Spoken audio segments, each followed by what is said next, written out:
저는 그 손씨입니다. 한국에서 고집하면 손씨는 원래 안 들어가요. 근데 어렸을 때 이제 형제들이 삼형제끼리 이렇게 지내다가 별것도 아닌데 제가 화가 났어요. 화가 났는데 형님이 이제 차를 이렇게 타고 이제 가려고 하시면서 야 빨리 버스 타, 우리 버스 타고 갈 거니까 같이 가. 그래서 제가 거기다 뭐라고 그랬냐면 기분이 나쁘니까 싫어, 나 걸어갈 거야 그랬어요. 그래서 어떻게 될게요? 걸어갔죠. 버스를 15분 거리 걸어서 한 1시간 반을 걸어갔는데 제가 어떤 생각을 했을까요? 역시 난 잘했어 라는 생각을 했을까요? 아니죠. 진짜 버스 뒷모습을 보자마자 후회가 되기 시작하는데 그럼 그 다음 역에서 버스를 타면 되잖아요.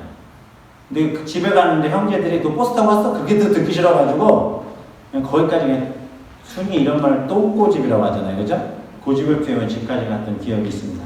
사람이요, 별로 중요하지 않은 것에 고집을 피우다 보면 마음이 굉장히 강팍해진다는 것을 우리는 보고 알 수 있게 되는 것 같습니다. 제가 이 말씀을 왜 드리냐면 오늘 본문 11장에 보면 돌 같은 마음이라는 단어가 나와요. 이 마음이 어떤 것이냐? 제가 말씀드린 것처럼 불필요한 것들 때문에 쌓여서 생긴 마음의 강팍한 상태들을 이야기합니다. 이스라엘 백성의 마음은 그랬다라는 것이고 또 그 이유, 그 돌 같은 마음 때문에 하나님께서 굉장히 마음 아파하셨다라는 것이 이 에스겔서의 말씀을 통해서 쭉 얘기하고 있어요. 그래서 에스겔서에서 제일 많이 등장하는 단어가 뭐냐면 인자야라고 에스겔을 부르시는 장면이 있지만 또 그만큼 메시지 가운데 제일 많이 등장하는 문장이 뭐냐면요. 듣던지 아니 듣던지 너는 내 말씀을 전해라. 이 말씀이 있습니다. 보세요. 듣든지 아니 듣든지. 왜 이야기를 할까요? 딱 그 얘기만 들어도 감이 오시죠? 이스라엘 백성이 고집이 너무 센 거예요. 그리고 하나님을 그렇게 안 듣는 거예요. 하나님께서 말씀하시고 그 말씀을 통해서 그들이 바뀌기를 원하시고 선지자들을 보내셔서 계속해서 그 과정들을 이끌어 가시는데 이스라엘 백성의 마음이 뭐예요? 계속해서 그걸 듣지 않는 거예요. 그러나 하나님께서는 그 가운데서라도 그들이 마음에 이것을 듣고 돌이키기 원하셔서 듣든지 아니 듣든지 너는 내 말을 전해라 라고 말씀하고 계십니다. 사랑하는 성도님들, 돌 같은 마음. 우리의 마음이 돌 같으면 될까요? 안 되겠죠. 그렇죠? 옆에 분 얼굴 한번 보세요. 돌 같은 마음인지 어떤지. 우리가 돌 같은 마음이라는 단어를 듣자마자 우리 마음 가운데 돌 같은 마음을 가진 분들은 난 아니야 이 생각을 하실 수 있어요. 난 아니야 라고 생각하는 분들이 주로 돌 같은 마음을 가진 분일 가능성이 매우 크다라는 것을 개인이 스스로 여기다 붙드시고 오늘 말씀 앞에 자신의 실체들을 좀 드러내는 시간 되셨으면 좋겠습니다. 돌 같은 마음은 이스라엘 백성의 실체였습니다. 또 오늘 이 자리에 있는 우리의 실체이기도 합니다. 이 돌이라는 단어는요. 히브리어로 하예벤이라는 돌인데 이건 작은 돌이 아니에요. 울산바위 가보셨어요? 울산바위 아세요? 오, 큰 돌 있잖아요. 그런 돌을 하예벤이라는 단어를 쓰거든요. 쉽게 옮길 수 없는 큰 바위. 변화가 없는 상태, 미동도 없는 꽉 막힌 상태를 은유적으로 표현할 때 쓰는 단어. 그게 바로 하예벤인데 이 단어가 오늘 본문에 쓰였습니다. 그리고 마음은 히브리어로 레브라고 하고요. 풀어서 말씀드리면 그 문화권 안에선 배우고 연구하는 집이다라는 표현이 마음을 표현해요. 또 우리의 영적 생명을 결정할 만큼 중요한 곳으로 거기에 무엇을 담느냐에 따라 그 사람의 마음이 어떤 마음인지를 나타내는 단어로 쓸 때 이 레브라는 단어를 쓰고 헬라어에서는 칼디아라는 단어를 사용하고 있습니다. 누가복음 6장 45절에 보면 이런 말씀이 있어요. 선한 사람은 마음에 쌓은 선에서 선을 내고 악한 자는 그 쌓은 악에서 악을 내나니 이는 마음에 가득한 것을 어떻게 해요? 입으로 말하느니라. 우리가 마음에 가득한 것이 입 밖으로 나오게 된다는 거예요. 그래서 우리가 이 마음에 어떤 것을 가지고 있는지는 우리의 언어 생활이나 말하는 모습을 보면 너무나도 잘 알 수 있다는 것이죠. 마음은요, 사람의 행동과 말의 근본적인 동기가 자리 잡고 있습니다. 그래서 그 사람의 말투를 보면 그 사람의 마음은 어떤지를 알 수 있다는 거죠. 이 마음에는요, 인류가 선악과를 통해 죄를 범한 이후에 타락한 죄의 근원이 그래서 자리 잡고 있어요. 그래서 우리의 마음은 죄 가운데 있다는 것이죠. 창세기 6장 5절에 보면 여호와께서 사람의 죄악이 세상에 가득함과 그의 마음으로 생각하는 모든 계획이 어떻대요? 항상 악할 뿐임을 보셨다는 거예요. 마태복음 15장 18, 19절에도 보면 입에서 나오는 것들은 마음에서 나오나니 이것이야말로 사람을 더럽게 하느니라. 마음에서 나오는 것은 악한 생각과 살인과 간음과 음란과 도둑질과 거짓 증언과 비방이라고 말씀하고 있습니다. 그래서였을까요?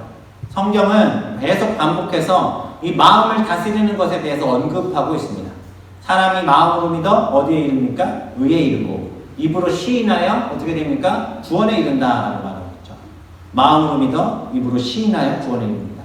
또 잠언에서는 모든 지킬 만한 것 중에 더욱 무엇을 지키라? 내 마음을 지키라. 생명의 근원이 어디서 납니까? 이에서 납니다. 성경은 끊임없이 모든 회심과 믿음이 일어나는 것을 마음이라고 명합니다. 따라서 근본적인 마음의 변화가 일어나지 않고서는 우리는 하나님의 자녀로서의 삶을 살아가고 있다라고 말할 수 없습니다. 지금 우리가 예배당에 나와 예배드리고 있지만 우리의 마음밭이 어떻습니까? 강팍합니까? 마음에 불만과 불평이 있습니까? 내가 왜 이곳에 있어야 되는지도 모른 채 그냥 앉아 있습니까? 누구에게 끌려 그냥 질질 끌려오듯 혹시 이 자리에 앉아 계십니까? 그 마음은 바로 돌과 같다라고 성경은 이야기하고 있습니다. 돌과 같은 마음. 쉽게 말하면 아무런 반응이 없는 거죠. 찬양을 해도 말씀을 들어도 마음에 변화가 없는 상태. 신앙생활을 하고 교회에 나와 예배드린다고 앉아있지만 이 돌과 같은 마음으로 살아가는 사람들. 무늬만 그리스도인, 무늬만 하나님의 백성인 듯 살아가는 사람들. 오늘 본문은 그런 사람들의 마음을 향해 돌 같은 마음이라고 말하고 있습니다.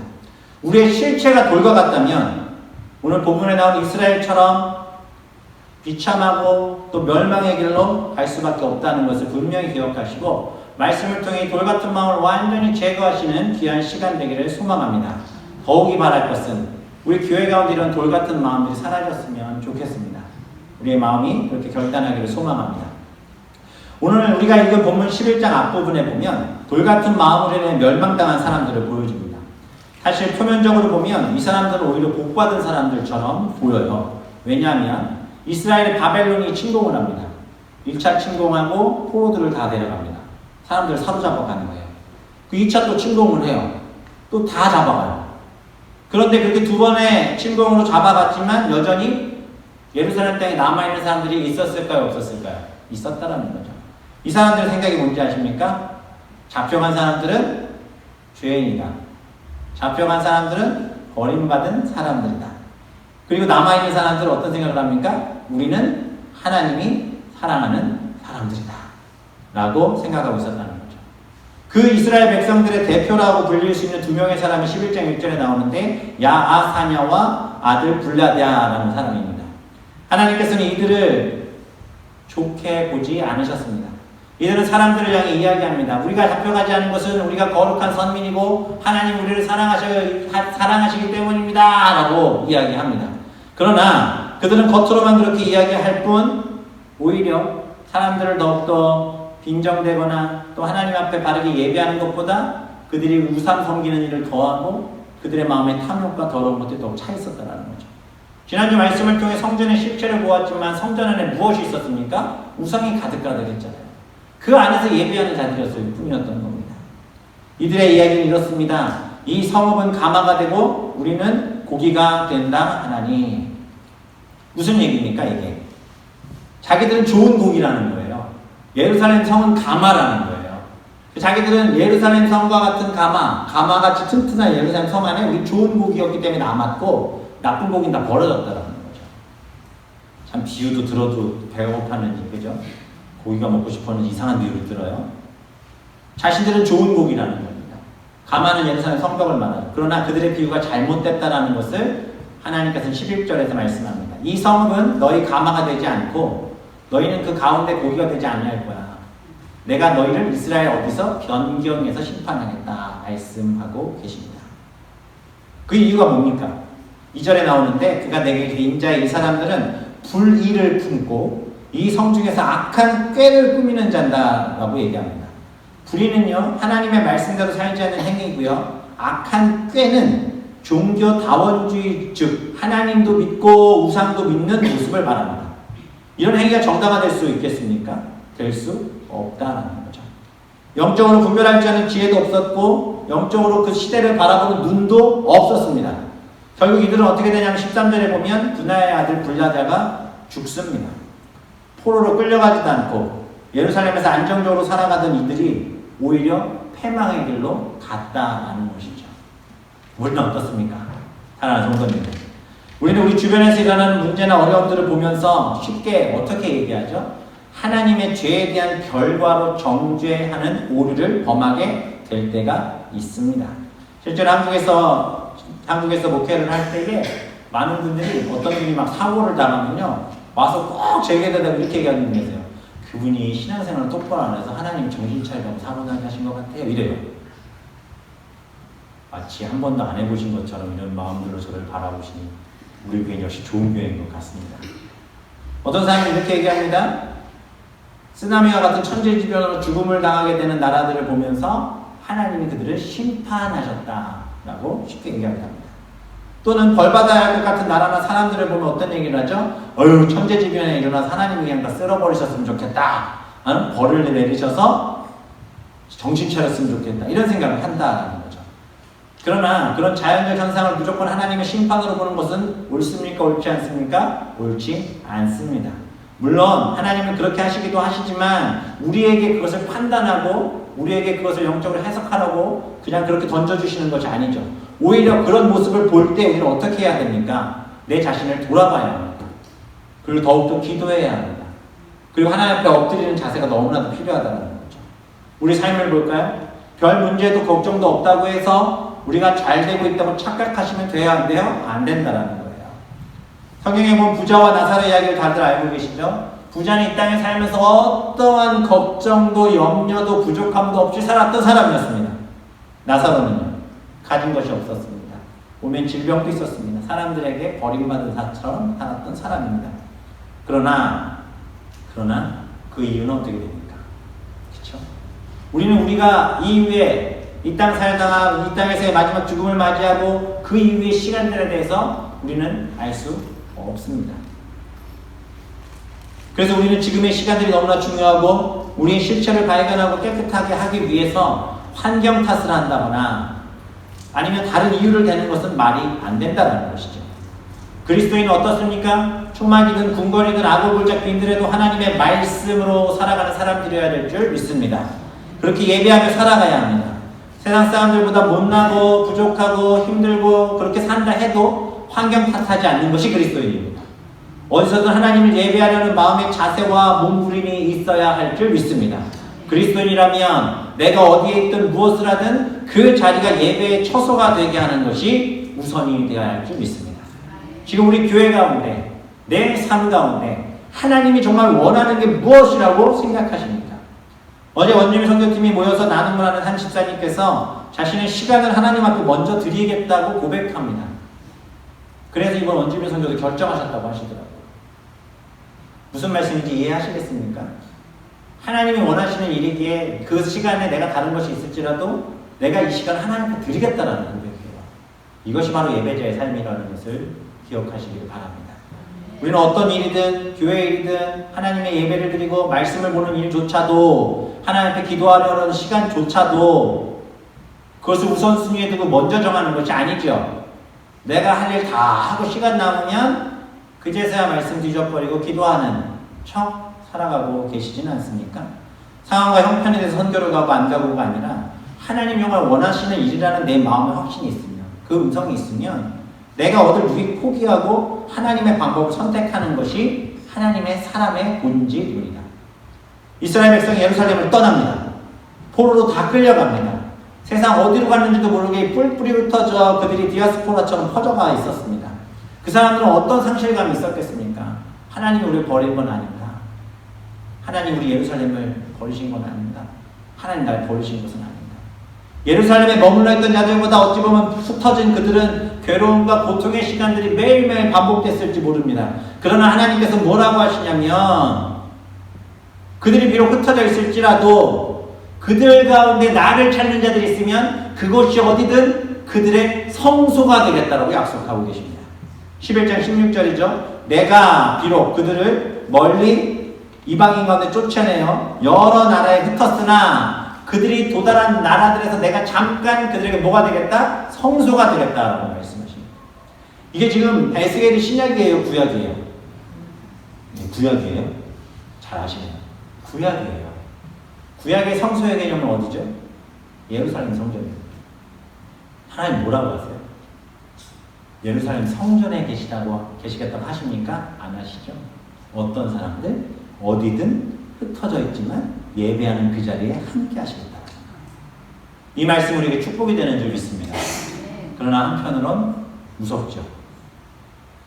왜냐하면 내가 있는 그 자리에서 예배의 처소가 되게 하라는 거예요. 내가 어디서 무엇을 하고 있다. 우리가 창조된 가장 근본적인 이유와 우리의 원천적 실체는 뭡니까? 예배자죠. 이것이 먼저 회복되어야 하나님이 허락하신 온전한 회복의 길이 열립니다. 17절을 보면 예배하는 흩어진 자들을 모아 어떻게 하십니까? 이스라엘 고들의 고향 땅으로 다시 돌아오게 하시겠다고 약속하시는 거예요. 하나님이 이런 회복을 우리에게 주시겠다 말씀하고 계십니다. 한국에서 청소년 아이들 데리고 제가 수련회를 갔었는데 1박 2일 수련회를 갔었거든요. 아침에 9시부터 해가지고 다음날 2, 3시까지의 1박 2일 일정이었어요. 수련회를 갔는데 교육자들끼리 모여서 수련회 회의를 하다가 이번 수련회는 어떤 컨셉을 갖고 어떤 주제를 갖고 할까 하다가 그냥 툭 나온 말이 예배 드리다 오죠? 그랬어요. 청소년들 수련회 가는데 예배만 드리다 오자 그랬더니 교육자들이 다 좋네요 그러시는 거예요. 그래가지고 1박 2일 수련회를 9시에 도착해서 오전 예배 2시간, 밥 먹고 오후 예배 3시간, 저녁 먹고 저녁 예배 4시간. 할렐루야. 다음날 새벽 예배 드리고 아침 먹고 오전 예배 2시간, 회 예배 2시간 반.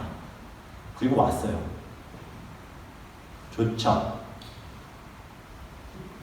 이번 수련회 일정은 그렇게 짤까요? 청소년 아이들이 가고 싶을까요? 수련회 하면 일단 예배 드리는 건 좋지만, 그렇죠? 많은 생각들이 들지 않겠습니까? 처음에는 아이들이 힘들어 할 수도 있고, 또 그렇게 실제로 힘들어 하기도 했습니다. 첫 예배, 아침 예배를 드리는데 애들이 첫 예배니까 일단은 말똥말똥 있었어요. 근데 둘째 예배 때 이제 제가 강사로 섰는데, 교육자가 3명이었기 때문에 돌아가면서 했거든요. 둘째 예배 때 강사로 섰는데, 애들이 점심 먹고 해롱해롱 하는 거예요. 3시간 반 이상을 예배를 드려야 되는데, 하나님 제 안에 이런 마음을 주셨습니다. 진짜 예배가 뭔지 제대로 보여줘라. 그래서 제가 그랬죠. 하나님 저도 잘 못하는데 하나님 부어주기 시작하겠습니다. 보통 수련회 하면 은혜 받는 날은 언제예요? 마지막 날 저녁 예배잖아요. 그렇죠? 하나님이 부어주시는데 제일 졸린 그 시간에 아이들이 눈물을 흘리며 회개하고 예배하며 퍼지기 시작했습니다. 여기저기서 애들이 예배 딱 끝나고 하는 말이 목사님 수련회 끝난 것 같은데 이제 가도 될 것 같은데. 예배를 준비하고 또 예배를 드리는 우리 청소년 아이들이 그들의 삶 속에서 하나님을 고백하기 시작하고 그렇게 놀라운 것은 저녁 예배를 사모하기 시작하는 거예요. 그 저녁 예배 또 4시간 드리고 기도회 하고 7시부터 12시까지 예배 드렸던 거예요. 기도회 하면서. 그리고 자고 아침에 눈 떴는데 깨우지도 않았는데 은혜 받은 애들이 먼저 움직이니까 은혜 안 받고 그냥 멀뚱멀뚱 왔던 애들이 그냥 옆에 이렇게 껴가지고 같이 예배 드리고 오고 오전 예배 드리고 수련회 다 끝나고 강평을 받았는데 아이들이 뭐라고 썼는지 아십니까? 예배 드리는 게 이렇게 행복한 건지 몰랐다. 할렐루야. 무슨 프로그램이 필요합니까? 세상 살면서 얼마나 많은 프로그램들을 즐기고 살아가고 있습니까? 예배라도 제대로 드려봐야 되지 않겠습니까? 예배를 드리기 시작하니까 그들의 마음 가운데 더러운 것들을 제거하기 시작했습니다. 사랑하는 성도님들, 지금 우리가 예배하고 있다면 우리 안에 있는 더러운 것들은 제거해야 할 줄 믿습니다. 그러나 왜 그렇게 그것을 못하고 살까요? 하나님 앞에 예배하고 거룩하게 서면 이전에 보이지 않았던 더러운 나의 실체와 죄성들이 다 드러나지 않습니까?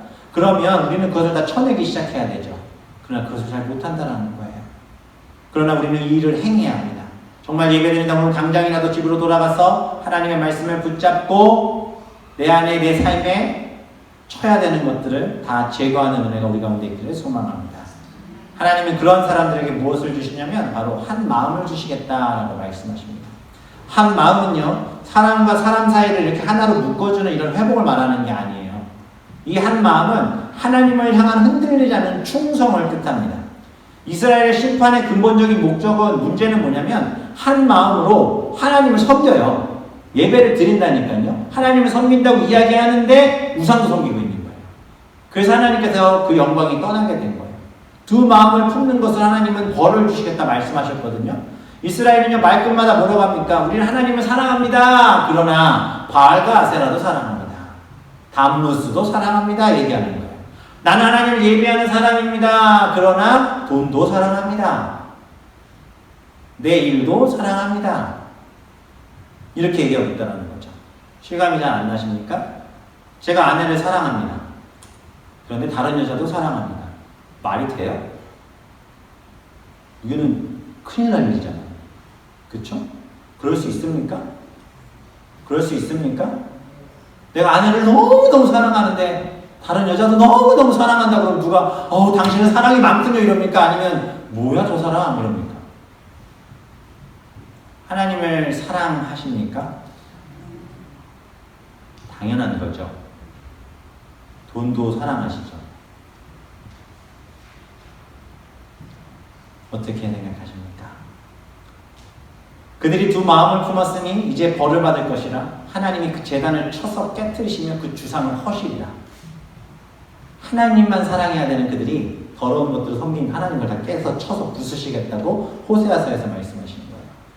하나님을 사랑한다는 것은 하나님만 사랑하는 것입니다. 다른 건 다 끊어내고 하나님만 사랑하는 것이 온전한 사랑이지 다른 대상을 사랑하면서 살아간다고 하는 것은 거짓입니다. 그래서 18절에서 제거하여 버릴지라 이 말은 다시는 그것을 곁에 두지 않고 완전히 소멸한다는 의미예요. 신앙생활 잘하는데 세상 것을 끊지 못하는 분들이 있어요. 이게 쉽게 되진 않는 건 맞아요. 그렇기 때문에 하나님께서 우리에게 무엇을 주시겠다고 말씀하시냐면 그 속에 새 영을 주겠다 말씀하시는 거예요. 한 마음을 주고 그 속에 새 영을 주며 라고 말씀하세요. 이스라엘 백성들이 아무리 자기들에게 의지적으로 노력을 해도 그 우상들을 다 타파하고 오직 하나님만을 사랑하는 건 거의 불가능하다는 것. 그 찬란한 세상과 그 문화와 유혹 앞에서 그거 다 떨쳐내고 한 하나님만 사랑하는 것은 인간의 죄성으로는 불가능하다는 것을 누가 아세요? 하나님 알고 계세요. 우리 마음 가운데 하나님을 사랑하지만 다른 것도 사랑하고 있는 그 마음을 하나님은 알고 계시다는 거예요. 그래서 무엇을 주시겠다 말씀하십니까? 성령을 주시겠다는 거예요. 새 영을 주시겠다는 겁니다. 우리의 힘으로는요, 절대로 신앙생활을 시작하는 것도 불가능할 뿐만 아니라 하나님이 원하시는 제대로 된 신앙생활 하는 것도 불가능할 뿐 아니라 신앙생활을 잘 유지하며 살아가는 것 자체도 불가능한 걸 제일 잘 아시잖아요. 저도 그래요. 목사이지만 저도 부끄러운 고백이지만 하나님만 생각하며 하나님이 원하시는 것만 욕심내고 바라보며 살아가는 것이 쉽지 않다는 걸 저는 알고 있습니다. 우리가 제가 이렇게 말씀을 드리면 난 아니야 라고 생각하시겠지만 아니요. 어찌 보면 더 가식적인 거예요. 나는 그렇지 않다라고 이야기하는 것이. 신앙생활 하면 할수록 무뎌져요. 그게 인간이잖아요. 설교 시간에요. 어떤 분들은 본문 딱 나오면 결론 딱 나와요. 설교 안 들어도 돼요. 목사님 앞에 설교하시면 같이 중얼중얼 거리세요. 다음에 무슨 얘기 하겠구나, 뭐 하겠구나. 그럼 어느 정도 이야기하고 딱 자기가 생각한 대로 이 가이드가 가는 것 같으면 자요. 다 아는 얘기 듣고. 그런 분들은 툭 치고 목사님 무슨 말씀하는지 아세요? 그럼 설교 한번 뽑아내세요. 무뎌진 신앙이에요. 그래서 우리는 성령 충만을 구해야 돼요. 내가 새 영을 허락해달라고 매달려야 합니다. 누가복음 11장에 예수님 이런 말씀하시죠. 때가 또 너희에게 이르노니 구하라 그러면 너에게 주실 것이요 찾으라 그러면 찾아낼 것이요 문을 두드리라 그러면 너에게 열릴 것이니 구하는 이마다 받고 찾는 이가 찾고 두드리는 이에게 열릴 것이니라. 너희 중에 아버지 된 자가 누가 아들이 생선 달라 하는데 생선 대신 뱀을 주고 알을 달라 하는데 전갈을 주겠느냐. 너희가 악할지라도 좋은 것을 자식에게 줄 줄 알거든 하늘아버지께서 구하는 자에게 성령을 주시지 않겠느냐라고 기도하십니다. 이 말씀은요, 하나님께서는 우리가 병고침을 받고 물질적 풍요를 얻는 은혜를 주실 수도 있지만 우리에게 가장 주고 싶어 하시는 선물은 뭐라는 거예요? 성령 충만이라는 거예요. 부모가요, 자녀들에게 달라는 거 다 사준다고 해서 아이들이 행복할까요? 아이가 원하는 것이 있습니다. 다 사줘요. 그 아이가 행복할까요? 제가 얼마 전에 TV 인터넷에 돌아다니는 영상을 하나 보다가 영재 아이가 하나 나왔어요. 그 아이가 수학 천재예요. 7, 8살, 9살 정도밖에 되지 않는데 막 함수를 풀고 난리가 난 거예요. 사람들이 막 너무 칭찬하고. 봤더니 아버지가 처음에는 신경을 안 썼다가 애가 수학 잘하는 것 같으니까 아버지가 수학을 가르치기 시작했는데 습득력이 너무 좋은 거예요. 그래서 가르치면서 계속 가르쳐. 이제 초등학교 1학년밖에 안 되는 애가 한국에서 사셨던 거 수학 정석 같은 거 막 다 떼내고 이런. 너는 그거 재민이 그런데 너무 좋대요. 왜 좋냐니까 아빠가 자기 인정해서 너무 좋대요. 근데 이 옆에서 보고 있던 상담사가 그것을 보더니 아이를 데리고 갔어요.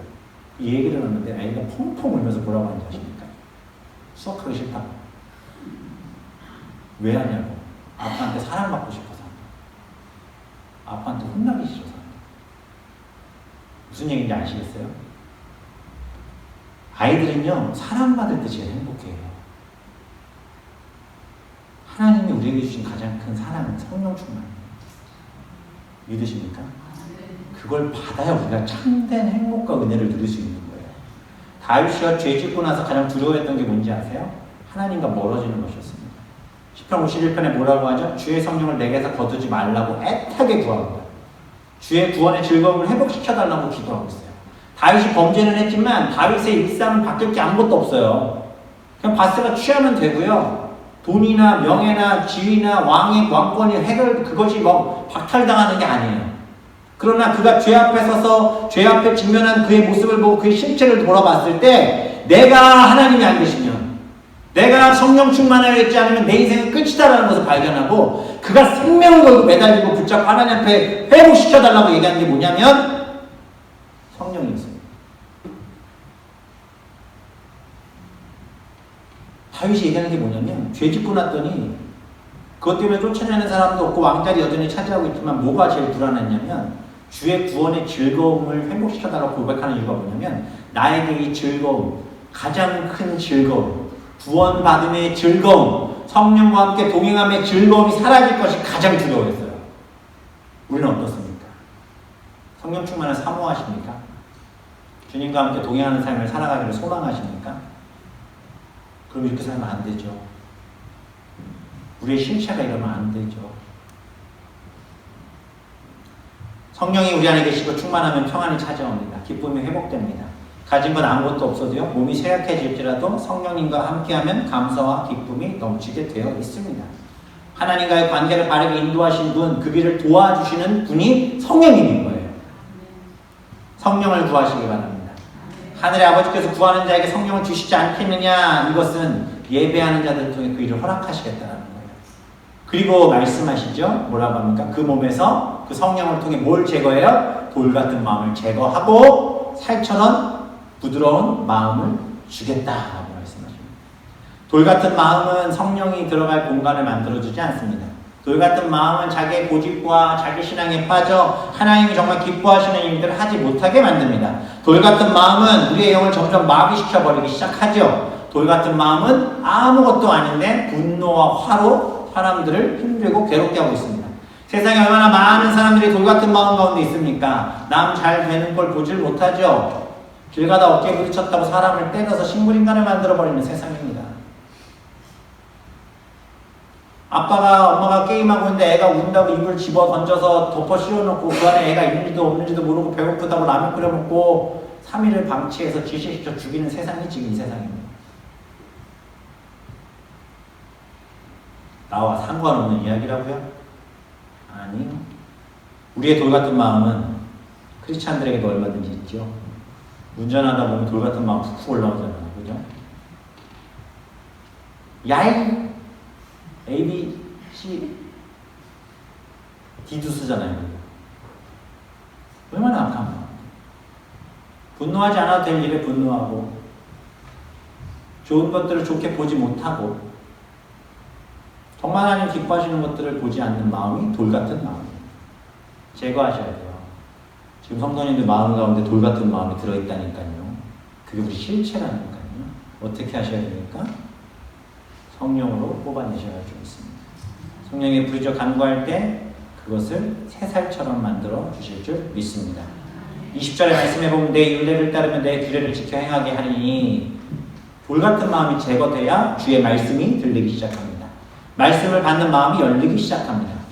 혹시 지금 말씀을 듣는데도 감동도 없고 은혜가 없다면 우리의 신앙은 이미 빨간불인 거예요. 머릿속에 지금 자꾸 다른 생각 나고 아유 설교나 빨리 끝났으면 좋겠다 하는 마음이 있으면 그것은 지금 심각한 상황입니다. 영적 시한부 인생을 살고 있는지도 모릅니다. 습관과 형식으로 굳어진 신앙의 모습 버리시고 이 정도면 됐지 라는 자기 만족 버리시고 성령으로 회복되는 역사가 우리 가운데 있기를 소망합니다. 그러한 자들에게 하나님이 말씀하시는 게 20절이에요. 내 율례를 따르며 내 규례를 지켜 행하게 하리니 그들은 내 백성이 되고 나는 누가 되겠다? 그들의 하나님이 되겠다. 말씀을 듣고 예배하는 자들 나는 그들의 하나님이 될 거야. 나는 만나교회의 하나님이 될 거야. 나는 너의 하나님이 될 거야 라고 말씀하고 계십니다.